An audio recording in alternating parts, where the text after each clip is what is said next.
ఉదయ్ శరత్చంద్ర దగ్గరికి వచ్చి అంకుల్ భూమి ఇంకా గగన్ని ప్రేమిస్తుంది అని చెప్పేసరికి శరత్చంద్ర షాక్ అవుతూ ఉంటాడు. పదండి అల్లుడు గారు అని ఉదయ్ని తీసుకొని ఇంట్లోకి వస్తూ ఉంటాడు.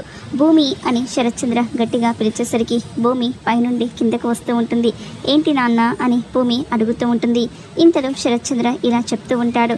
నువ్వు ఇంకా ఆ గగన్ని ప్రేమిస్తున్నావని అల్లుడు గారు అంటున్నారు, నిజమేనా? చెప్పు భూమి అని శరత్చంద్ర అడుగుతూ ఉంటే భూమి ఉదయ్ వైపు చూస్తూ ఉంటుంది.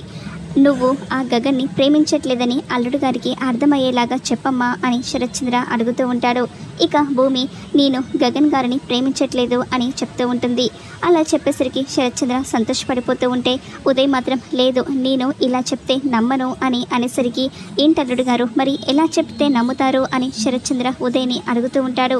ఇంతలో ఉదయ్ అపూర్వ వంక చూస్తూ ఉంటే అపూర్వ శోభచంద్ర ఫోటో వైపు చూపిస్తూ ఉంటుంది. వెంటనే ఉదయ్ వాళ్ళ అమ్మగారైన శోభచంద్ర గారి మీద ఒట్టు వేసి భూమిని ప్రేమించట్లేదు అని నిజం చెప్పమనండి అని ఉదయ్ అడుగుతూ ఉంటాడు. ఉదయ్ అలా కండిషన్ పెట్టేసరికి భూమి షాక్ అయిపోతూ ఉంటే అపూర్వ ఇప్పుడు దొరికావు కదా భూమి అని మనసులో అనుకుంటూ ఉంటుంది. ఇక శరత్చంద్ర కూడా షాక్ అవుతూ భూమి వైపు చూస్తూ ఉంటాడు. మరి భూమి తన తల్లి ఫోటో మీద ఒట్టు వేసి నిజం చెప్తుందా? ఏం జరుగుతుందో రాబోయే ఎపిసోడ్లో చూద్దాం.